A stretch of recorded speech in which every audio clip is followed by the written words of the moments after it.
ನಮಸ್ಕಾರ. ಮುಖ್ಯಾಂಶಗಳು. ಪ್ರಧಾನಿ ನರೇಂದ್ರ ಮೋದಿ ಇಂದಿನಿಂದ 2 ದಿನಗಳ ಗುಜರಾತ್ ಭೇಟಿ. ವೈಬ್ರೆಂಟ್ ಗುಜರಾತ್ ಜಾಗತಿಕ ಸಮಾವೇಶದಲ್ಲಿ ಭಾಗಿ.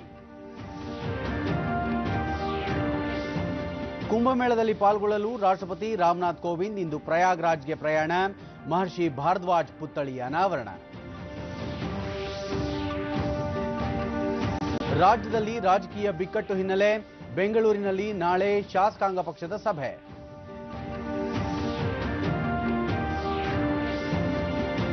ಖೇಲೋ ಇಂಡಿಯಾ ಕ್ರೀಡಾಕೂಟ ಅಗ್ರಸ್ಥಾನದಲ್ಲಿ ಮಹಾರಾಷ್ಟ್ರ, ಕರ್ನಾಟಕಕ್ಕೆ 4ನೇ ಸ್ಥಾನ.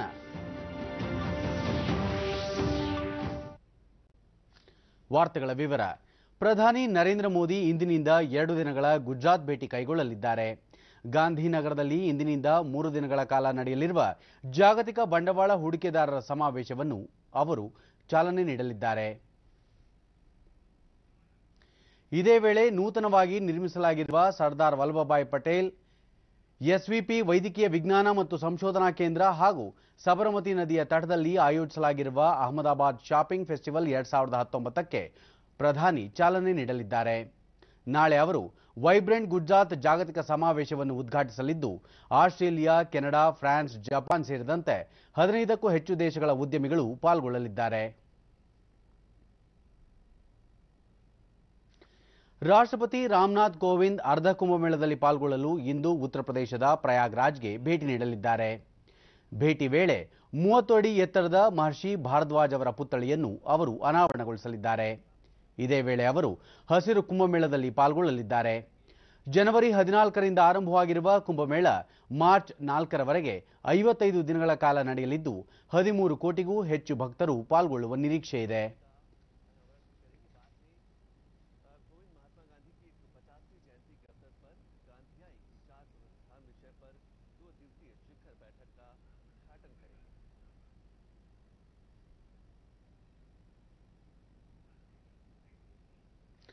ರಾಜ್ಯದಲ್ಲಿ ಇತ್ತೀಚಿನ ರಾಜಕೀಯ ಬೆಳವಣಿಗೆಗಳ ಹಿನ್ನೆಲೆಯಲ್ಲಿ ಕಾಂಗ್ರೆಸ್ ತನ್ನ ಶಾಸಕರನ್ನು ಒಟ್ಟುಗೂಡಿಸಲು ಬೆಂಗಳೂರಿನಲ್ಲಿ ನಾಳೆ ಶಾಸಕಾಂಗ ಪಕ್ಷದ ಸಭೆ ಕರೆದಿದೆ. ಈ ಹಿನ್ನೆಲೆಯಲ್ಲಿ ವಿಧಾನಸೌಧದ ಸಮ್ಮೇಳನ ಸಭಾಂಗಣದಲ್ಲಿ ನಡೆಯಲಿರುವ ಸಭೆಯಲ್ಲಿ ಪಾಲ್ಗೊಳ್ಳಲು ತನ್ನ ಎಲ್ಲಾ ಶಾಸಕರಿಗೂ ಶಾಸಕಾಂಗ ಪಕ್ಷದ ನಾಯಕರ ಈ ಸಭೆಗೆ ಶಾಸಕರು ಹಾಜರಾಗದಿದ್ದರೆ ಅವರ ಅನುಪಸ್ಥಿತಿಯನ್ನು ಗಂಭೀರವಾಗಿ ಪರಿಗಣಿಸಿ ಪಕ್ಷದ ಸದಸ್ಯತ್ವವನ್ನು ಸ್ವಇಚ್ಛೆಯಿಂದ ಬಿಡಲು ಇಚ್ಛಿಸಿರುವವರೆಂದು ಪರಿಗಣಿಸಿ ಭಾರತೀಯ ಸಂವಿಧಾನದ ಪಕ್ಷಾಂತರ ನಿಷೇಧ ಕಾಯ್ದೆ ಅನ್ವಯ ಕ್ರಮ ಕೈಗೊಳ್ಳಲಾಗುವುದೆಂದು ನೋಟಿಸ್ನಲ್ಲಿ ಎಚ್ಚರಿಸಲಾಗಿದೆ.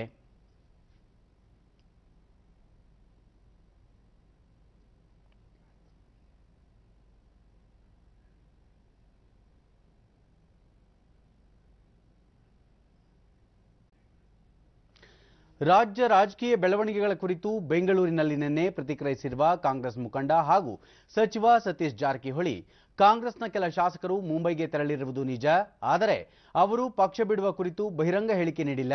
ಆದ್ದರಿಂದ ಅದರ ಬಗ್ಗೆ ತಾವು ಪ್ರತಿಕ್ರಿಯೆ ನೀಡುವುದಿಲ್ಲ.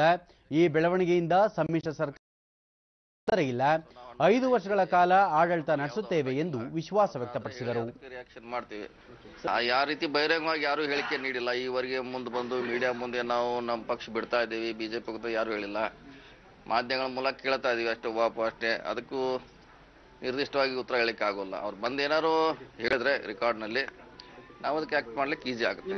ಇದ್ದಾರೆ ಇಲ್ಲ ಅಂತ ಹೇಳಿಕ್ಕೆ ಆಗಲ್ಲ. ಕೆಲವರು ಮುಂಬೈಲಿ ಇದ್ದಾರೆ. ಸೊ ಅದು ಮುಂಚೆಯಿಂದ ಎಲ್ಲರಿಗೂ ಗೊತ್ತಿರುವಂಥ ವಿಚಾರ. ಸೊ ಅದರಿಂದ ನಮ್ಮ ಪಕ್ಷಕ್ಕೆ ಸಮ್ಮಿಶ್ರ ಸರ್ಕಾರಕ್ಕೆ ಯಾವುದೇ ತೊಂದರೆ ಇಲ್ಲ, ಖಂಡಿತವಾಗಿ ಗಟ್ಟಿಯಾಗಿದೆ, ಸುಭದ್ರವಾಗಿದೆ ಅಂತ ಹೇಳಿಕ್ಕೆ ಬಯಸ್ತೀವಿ.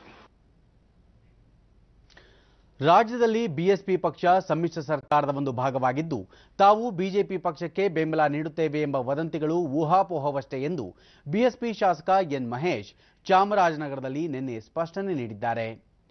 ಚುನಾವಣಾ ಪೂರ್ವದಲ್ಲೇ ಜೆಡಿಎಸ್ನೊಂದಿಗೆ ಬಿಎಸ್ಪಿ ಮೈತ್ರಿ ಮಾಡಿಕೊಂಡಿದ್ದು, ಮುಂದೆ ಕೂಡ ಸಮ್ಮಿಶ್ರ ಸರ್ಕಾರದ ಭಾಗವಾಗಿ ಕಾರ್ಯನಿರ್ವಹಿಸಲಿದೆ ಎಂದು ಅವರು ಹೇಳಿದರು. ಲೋಕಪಾಲ ಚುನಾವಣೆಯ ಮೈತ್ರಿಯ ಕುರಿತು ಪಕ್ಷದ ವರಿಷ್ಠರಾದ ಮಾಯಾವತಿ ಅವರು ನಿರ್ಧರಿಸಲಿದ್ದಾರೆ. ಮೈತ್ರಿ ಫಲಿಸದಿದ್ದಲ್ಲಿ ತಾವು ಹೋರಾಟಕ್ಕೂ ಸಿದ್ಧರಿದ್ದೇವೆ ಎಂದರು. ಆ ಮೈತ್ರಿಯ ಪರಿಣಾಮ ನಾನು ಗೆದ್ದಿದ್ದೀನಿ. ಗೆದ್ದ ಮೇಲೆ ನನ್ನನ್ನು ಮಾನ್ಯ ಮುಖ್ಯಮಂತ್ರಿಗಳು ನನ್ನನ್ನು ಮಂತ್ರಿ ಮಾಡಿದ್ರು. ನಂತರ ನಾನು ಪಕ್ಷದ ಕಾರ್ಯಚಟುವಟಿಕೆಗಳಲ್ಲಿ ತೊಡಗಿಸ್ಕೋಬೇಕು ಅಂತ ಹೇಳಿ ನನ್ನ ಮಂತ್ರಿ ಸ್ಥಾನಕ್ಕೆ ರಾಜೀನಾಮೆ ಕೊಟ್ಟೆ. ರಾಜೀನಾಮೆ ಕೊಡುವಾಗಲೂ ಸಹ ನಾನು ಹೇಳಿದ್ದೀನಿ, ನಾನು ಚುನಾವಣಾ ಪೂರ್ವದಲ್ಲಿ ಹೇಗೆ JDS ಪಕ್ಷದ ಜೊತೆ ಇದ್ದೆ, ಹಾಗೆ ಚುನಾವಣೆ ನಂತರನೂ ಕೂಡ ನಾನು ಕುಮಾರಸ್ವಾಮಿ ನೇತೃತ್ವದ ಸರ್ಕಾರದ ಒಂದು ಭಾಗವಾಗಿದ್ದೀನಿ. ನಿನ್ನೆ, ಇಂದು ಮತ್ತು ನಾಳೆ ನಾನು ಈ ಸಮ್ಮಿಶ್ರ ಸರ್ಕಾರದ ಒಂದು ಭಾಗ. ನನ್ನನ್ನು BJPಗೆ ಹೋಗ್ತಾರೆ, BJPಗೆ ಆನೆಯ ಬಲ ಅಂತ ಕೆಲವು ಮಾಧ್ಯಮಗಳು ಊಹಾಪೋಹಗಳನ್ನು ಹಬ್ಬಿಸ್ತಾ ಇದ್ದಾರೆ. ಅದೆಲ್ಲವೂ ಶುದ್ಧ ಸುಳ್ಳು. ಕಾಂಗ್ರೆಸ್ ಮತ್ತು ಜೆಡಿಎಸ್ ಪಕ್ಷದ ಆಂತರಿಕ ಭಿನ್ನಾಭಿಪ್ರಾಯವನ್ನು ಮರೆಮಾಚಲು ಬಿಜೆಪಿ ಪಕ್ಷದ ವಿರುದ್ಧ ಆಪರೇಷನ್ ಕಮಲ ಆರೋಪವನ್ನು ಮಾಡಲಾಗುತ್ತಿದೆ ಎಂದು ಬಿಜೆಪಿ ವಕ್ತಾರ ವಾಮನಾಚಾರ್ಯ ನಿನ್ನೆ ಬೆಂಗಳೂರಿನಲ್ಲಿ ಹೇಳಿದ್ದಾರೆ. ಕೂತಿದ್ದಾರೆ ಬಿಜೆಪಿಯ 104 ಜನ ಇಲ್ಲಿ ಸರ್ಕಾರವನ್ನು ಬೆಳೆಸಲು ಪ್ರಯತ್ನ ಮಾಡ್ತಾ ಇದ್ದಾರೆ ಅನ್ನುವಂತ ಸತತ ತಮ್ಮ ಪಕ್ಷದ ಶಾಸಕರ ಮಾನಸಿಕ ಸ್ಥೈರ್ಯವನ್ನು ಹೆಚ್ಚಿಸುವ ಉದ್ದೇಶದಿಂದ ದೆಹಲಿಯ ಗುರುಗ್ರಾಮದ ಖಾಸಗಿ ಹೋಟೆಲ್ನಲ್ಲಿ ಇರಿಸಲಾಗಿದ್ದು, ಸರ್ಕಾರವನ್ನು ಅಸ್ಥಿರಗೊಳಿಸುವ ಯಾವುದೇ ಪ್ರಯತ್ನ ಇಲ್ಲ. ಸ್ವತಃ ಮುಖ್ಯಮಂತ್ರಿಗಳೇ ಇಂತಹ ಹೇಳಿಕೆ ನೀಡುತ್ತಿರುವುದು ಪ್ರಜಾಪ್ರಭುತ್ವವಾಗಿದೆ ಎಂದು ಅವರು ಹೇಳಿದರು. ಈ ಸ್ಥಿತಿಯಲ್ಲಿ ಬಿಜೆಪಿ ಮೇಲೆ ದೋಷಾರೋಪಣೆ ಮಾಡೋದನ್ನ ಕಾಂಗ್ರೆಸ್ ಮತ್ತು ಜನತಾದಳದ ಆಂತರಿಕ ವಿಷಯದಿಂದಾಗಿ ನಡೀತಿರುವಂಥ ಗೊಂದಲ ಮತ್ತು ಅಸ್ಥಿರದ ವಾತಾವರಣದಿಂದಾಗಿ ಮುಖ್ಯಮಂತ್ರಿಗಳು ಸ್ವಲ್ಪ ಅಪ್ಸೆಟ್ ಆಗಿದ್ದಾರೆ ಅಂತ ಕಾಣುತ್ತೆ. ಬೆಂಗಳೂರಿನ ಶಾಂತಿನಗರ ವಿಧಾನಸಭಾ ಕ್ಷೇತ್ರದ ಶಾಸಕರ ಕಚೇರಿ, ಸಮುದಾಯ ಭವನ ಸೇರಿದಂತೆ ಹಲವು ಕಟ್ಟಡಗಳಿಗೆ ಉಪಮುಖ್ಯಮಂತ್ರಿ ಡಾಕ್ಟರ್ ಜಿ ಪರಮೇಶ್ವರ್ ನಿನ್ನೆ ಶಿಲಾನ್ಯಾಸ ನೆರವೇರಿಸಿದರು. ಶಾಸಕ ಎನ್.ಎ. ಹ್ಯಾರಿಸ್ ಮತ್ತಿತರರು ಉಪಸ್ಥಿತರಿದ್ದರು. ಅತಿಥಿ ಗಣ್ಯರೆಲ್ಲರ ಸಮ್ಮುಖದಲ್ಲಿ ಶಾಂತಿನಗರ ಕ್ಷೇತ್ರ ಏನು ಅಂತ ಯಾರಾದರೂ ಅರ್ಥ ಮಾಡ್ಕೋಬೇಕಾದ್ರೆ ಈ ವೇದಿಕೆ ಹಾಗೂ ವಿವಿಧೋದ್ದೇಶ ಕಟ್ಟಡಗಳ ಶಂಕುಸ್ಥಾಪನೆಯ ಸಮಾರಂಭ ಹಿರಿಯ ನಾಗರಿಕರು ಇವತ್ತಿನ ದಿನ. ನಂತರ ಪರಮೇಶ್ವರ್ ಬೆಂಗಳೂರು ನಗರದ ಅಭಿವೃದ್ಧಿ ತಮ್ಮ ಮೊದಲ ಆದ್ಯತೆಯಾಗಿದ್ದು, ಮುಂದಿನ 4 ವರ್ಷಗಳಲ್ಲಿ ಇದಕ್ಕಾಗಿ ಸುಮಾರು 50,000 ಕೋಟಿ ರೂಪಾಯಿ ವೆಚ್ಚದ ಯೋಜನೆಗಳನ್ನು ಹಮ್ಮಿಕೊಳ್ಳಲಾಗುವುದು ಎಂದರು. ಬೆಂಗಳೂರು ತ್ವರಿತಗತಿಯಲ್ಲಿ ಬೆಳೆಯುತ್ತಿದ್ದು, ಅದೇ ವೇಗದಲ್ಲಿ ಅಭಿವೃದ್ಧಿ ಕಾರ್ಯಗಳು ಕೂಡ ನಡೆಯಬೇಕಿದೆ. ಈ ನಿಟ್ಟಿನಲ್ಲಿ ಹಲವು ಮೇಲ್ಸೇತುವೆ, ಎಲಿವೇಟೆಡ್ ಕಾರಿಡಾರ್ ಯೋಜನೆಗಳನ್ನು ಜಾರಿಗೆ ತರಲಾಗುತ್ತಿದೆ ಎಂದರು. ಏಷ್ಯನ್ ಇನ್ಫ್ರಾಸ್ಟ್ರಕ್ಚರ್ ಬ್ಯಾಂಕಿನವರು ಬಂದಿದ್ದಾರೆ, ಅವರ ಜೊತೆ ನಾವಿಬ್ಬರು ಕೂಡ. ವಿಧಾನಸೌಧದ ಬ್ಯಾಂಕ್ವೆಟ್ ಹಾಲ್ನಲ್ಲಿ ನಿನ್ನೆ ಲಾಟರಿ ಎತ್ತುವ ಮೂಲಕ ಹಜ್ ಯಾತ್ರೆಯ ಫಲಾನುಭವಿಗಳನ್ನು ಆಯ್ಕೆ ಮಾಡಲಾಯಿತು. ಹಜ್ ಮತ್ತು ವಕ್ಫ್ ಸಚಿವರಾದ BZ ಜಮೀರ್ ಅಹಮದ್ ಖಾನ್ ಕಾರ್ಯಕ್ರಮಕ್ಕೆ ಚಾಲನೆ ನೀಡಿದರು. ಕ್ರೀಡಾ ಸಚಿವರಾದ ರಹೀಂ ಖಾನ್, ಕರ್ನಾಟಕ ಹಜ್ ಸಮಿತಿ ಅಧ್ಯಕ್ಷರಾದ ರೋಷನ್ ಬೇಗ್ ಮತ್ತಿತರರು ಉಪಸ್ಥಿತರಿದ್ದರು.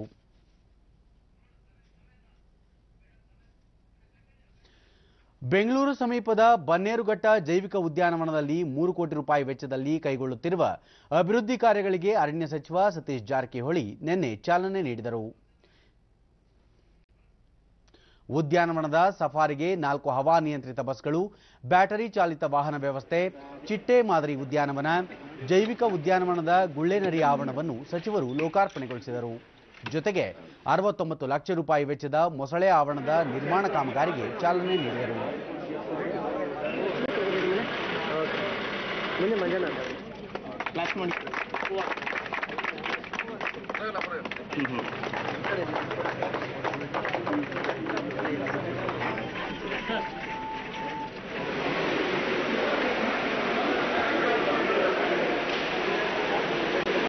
ಸ್ವಲ್ಪ ಹಿಂದೆ ಬರ್ತದೆ.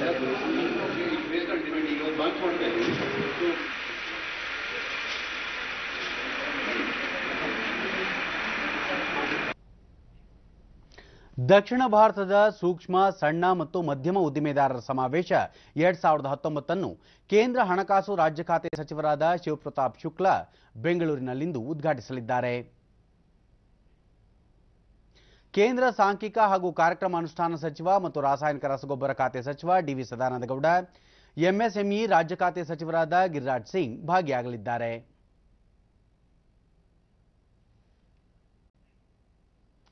ಇದೇ ತಿಂಗಳ 31ರಿಂದ ಫೆಬ್ರವರಿ 13ರವರೆಗೆ ಸಂಸತ್ತಿನ ಬಜೆಟ್ ಅಧಿವೇಶನ ನಡೆಯಲಿದೆ. 31ರಂದು ರಾಷ್ಟ್ರಪತಿ ರಾಮನಾಥ್ ಕೋವಿಂದ್ ಸಂಸತ್ತಿನ ಜಂಟಿ ಅಧಿವೇಶನ ಉದ್ದೇಶಿಸಿ ಭಾಷಣ ಮಾಡಲಿದ್ದಾರೆ. 16ನೇ ಲೋಕಸಭೆಗೆ ಇದು ಅವಧಿಯ ಕೊನೆಯ ಅಧಿವೇಶನವಾಗಲಿದೆ.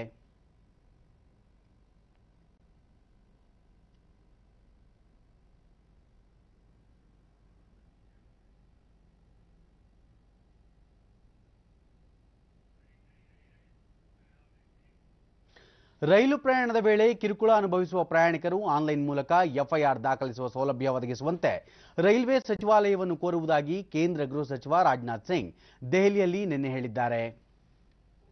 अगर चलती ट्रेन से भी यदि कोई एफआईआर करना चाहता है तो मैंने कहा कि इसमें मैं एमएचए के अफसर से भी मैं कहूंगा कि एक बार ರೈಲ್ವೆ ಭದ್ರತೆ ಕುರಿತ ಸಮಾವೇಶ ಉದ್ದೇಶಿಸಿ ಮಾತನಾಡಿದ ಅವರು ಈ ಕುರಿತು ರೈಲ್ವೆ ಸಚಿವಾಲಯದ ಅಧಿಕಾರಿಗಳೊಂದಿಗೆ ಚರ್ಚಿಸುವಂತೆ ಗೃಹ ಸಚಿವಾಲಯದ ಅಧಿಕಾರಿಗಳಿಗೆ ಸೂಚಿಸಿರುವುದಾಗಿ ತಿಳಿಸಿದರು.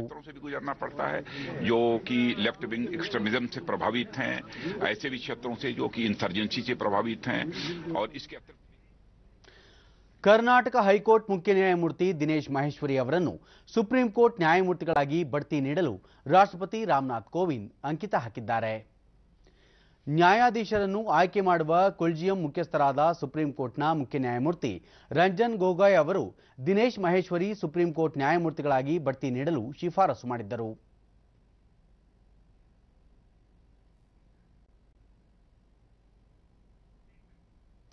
ಬಿಜೆಪಿ ರಾಷ್ಟ್ರೀಯ ಅಧ್ಯಕ್ಷ ಅಮಿತ್ ಶಾ ಅವರು H1N1 ಸೋಂಕಿನಿಂದ ಬಳಲುತ್ತಿದ್ದು ದೆಹಲಿಯ ಅಖಿಲ ಭಾರತ ವೈದ್ಯಕೀಯ ವಿಜ್ಞಾನ ಮಹಾಸಂಸ್ಥೆ ಏಮ್ಸ್ಗೆ ಚಿಕಿತ್ಸೆಗಾಗಿ ದಾಖಲಾಗಿದ್ದಾರೆ.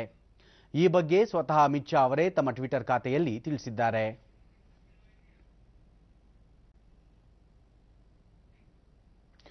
ಪುಣೆಯಲ್ಲಿ ನಡೆಯುತ್ತಿರುವ ಖೇಲೋ ಇಂಡಿಯಾ ಯುವ ಕ್ರೀಡಾಕೂಟದಲ್ಲಿ ಮಹಾರಾಷ್ಟ್ರ ಅಗ್ರಸ್ಥಾನ ಕಾಯ್ದುಕೊಂಡಿದೆ. 64 ಚಿನ್ನದ ಪದಕ, 51 ಬೆಳ್ಳಿ ಪದಕ, 62 ಕಂಚಿನ ಪದಕಗಳೊಂದಿಗೆ ಮಹಾರಾಷ್ಟ್ರ ಅಗ್ರಸ್ಥಾನದಲ್ಲಿ ಮುಂದುವರೆದಿದೆ.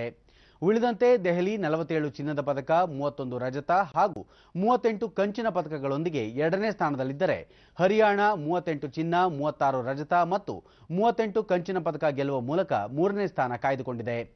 17ರ ವಯೋಮಾನದ ಒಳಗಿನ ಯುವತಿಯರ ಬಾಕ್ಸಿಂಗ್ನಲ್ಲಿ ಮಹಾರಾಷ್ಟ್ರದ ಮಿತಿಕಾ ಗುನೇಲೆ, ಹರಿಯಾಣದ ರಾಜ್ ಸಾಹಿಬಾ ಮತ್ತು ಮಣಿಪುರದ ಬೇಬಿ ಜೋಡ್ಸನಾ ಚನು ಸೆಮಿಫೈನಲ್ಗೆ ಪ್ರವೇಶಿಸಿದ್ದಾರೆ. ಕರ್ನಾಟಕದ ಈಜುಪಟು ಶ್ರೀಹರಿ ನಟರಾಜ್ ಒಟ್ಟು 7 ಚಿನ್ನದ ಪದಕಗಳನ್ನು ಗೆದ್ದು ಹೊಸ ದಾಖಲೆ ಬರೆದಿದ್ದಾರೆ. ಈಗ ಇಂದಿನ ಪತ್ರಿಕೆಗಳ ಇಣುಕು ನೋಟ. ಕೈಗೆ ಬಲ, ಬಿಎಸ್ವೈಗೆ ಛಲ, ಸಿಎಲ್ಪಿ ಸಭೆ ನಾಳೆ, ಆಪರೇಷನ್ ಕಮಲ ವಿಫಲ, ಕಾಂಗ್ರೆಸ್ ನಾಯಕರ ವಿಶ್ವಾಸ. ಬೆಂಗಳೂರಿನ 88.81 ಲಕ್ಷ ಮತದಾರರ ಪಟ್ಟಿ ಪ್ರಕಟ, 28 ವಿಧಾನಸಭಾ ಕ್ಷೇತ್ರಗಳ ಮತದಾರರ ಪಟ್ಟಿ ಪ್ರಕಟ, ಒಟ್ಟು 1,75,000 ಹೆಸರು ಪಟ್ಟಿಯಿಂದ ಹೊರಕ್ಕೆ. ಇಂಧನ ಸಂರಕ್ಷಣೆಗೆ ಸಕ್ಷಮ ಜಾಗೃತಿ ಅಭಿಯಾನ, ರಾಜ್ಯಪಾಲ ವಿಆರ್ ವಾಲಾ ಚಾಲನೆ, ವಿವಿಧ ಪೆಟ್ರೋಲಿಯಂ ಕಂಪನಿಗಳು ಭಾಗಿ. 8 ವಲಯಗಳಲ್ಲಿ ಸಿಇಎಲ್ ಠಾಣೆ ತೆರೆಯಲು ನಿರ್ಧಾರ, ನಗರ ಪೊಲೀಸ್ ಇಲಾಖೆಯಿಂದ ಮಹತ್ವದ ತೀರ್ಮಾನ, ಸೈಬರ್ ಅಪರಾಧ ಪ್ರಕರಣಗಳ ತಡೆಗೆ ಚಿಂತನೆ. ರಣಜಿ ಕ್ವಾರ್ಟರ್ ಫೈನಲ್, ಕರ್ನಾಟಕಕ್ಕೆ 39 ರನ್ ಮುನ್ನಡೆ, ಗಮನ ಸೆಳೆದ ರಾಜಸ್ಥಾನ ಬೌಲರ್ಸ್, ಬ್ಯಾಟಿಂಗ್ನಲ್ಲಿ ಮಿಂಚಿದ ಬೌಲರ್ ವಿನಯ್. ಇವು ಇಂದಿನ ಪತ್ರಿಕೆಗಳ ಪ್ರಮುಖ ಸುದ್ದಿ. ಉಳಿದಂತೆ ಇನ್ಫೋಸಿಸ್ಗೆ ಕೇಂದ್ರ ಮಹತ್ವದ ಯೋಜನೆ, ಐಟಿ ರಿಟರ್ನ್ ಸಲ್ಲಿಕೆ ವ್ಯವಸ್ಥೆ ಸುಧಾರಿಸಲು ರಾಜ್ಯದ ಕಂಪನಿಗೆ 4,241 ಕೋಟಿ ರೂಪಾಯಿ, ವಿದ್ಯಾರ್ಥಿಗಳ ಫೇಲ್ ರಾಜ್ಯ ಸರ್ಕಾರಗಳ ವಿವೇಚನೆಗೆ, 5-8ನೇ ತರಗತಿಗಳ ಅನುತ್ತೀರ್ಣರಿಗೆ 2 ತಿಂಗಳೊಳಗೆ ಪೂರಕ ಪರೀಕ್ಷೆ. 1,000 ಕೋಟಿ ಅನುದಾನ ಕೇಳಲು ಬಿಡಿಎ ಸಿದ್ಧ, ಬಜೆಟ್ ಪೂರ್ವ ಸಭೆಯಲ್ಲಿ ಪ್ರಸ್ತಾವ ಮಂಡಿಸಲು ಅಧಿಕಾರಿಗಳ ತಯಾರಿ.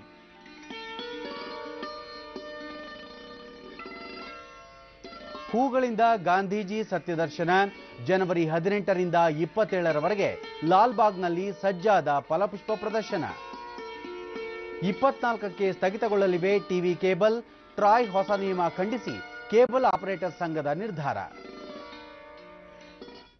ಕೊನೆಯಲ್ಲಿ ಮತ್ತೊಮ್ಮೆ ಮುಖ್ಯಾಂಶಗಳು. ಪ್ರಧಾನಿ ನರೇಂದ್ರ ಮೋದಿ ಇಂದಿನಿಂದ 2 ದಿನಗಳ ಗುಜರಾತ್ ಭೇಟಿ, ವೈಬ್ರೆಂಟ್ ಗುಜರಾತ್ ಜಾಗತಿಕ ಸಮಾವೇಶದಲ್ಲಿ ಭಾಗಿ. ಕುಂಭಮೇಳದಲ್ಲಿ ಪಾಲ್ಗೊಳ್ಳಲು ರಾಷ್ಟ್ರಪತಿ ರಾಮನಾಥ್ ಕೋವಿಂದ್ ಇಂದು ಪ್ರಯಾಗ್ರಾಜ್ಗೆ ಪ್ರಯಾಣ, ಮಹರ್ಷಿ ಭಾರದ್ವಾಜ್ ಪುತ್ಥಳಿ ಅನಾವರಣ. ರಾಜ್ಯದಲ್ಲಿ ರಾಜಕೀಯ ಬಿಕ್ಕಟ್ಟು ಹಿನ್ನೆಲೆ ಬೆಂಗಳೂರಿನಲ್ಲಿ ನಾಳೆ ಕಾಂಗ್ರೆಸ್ ಶಾಸಕಾಂಗ ಪಕ್ಷದ ಸಭೆ.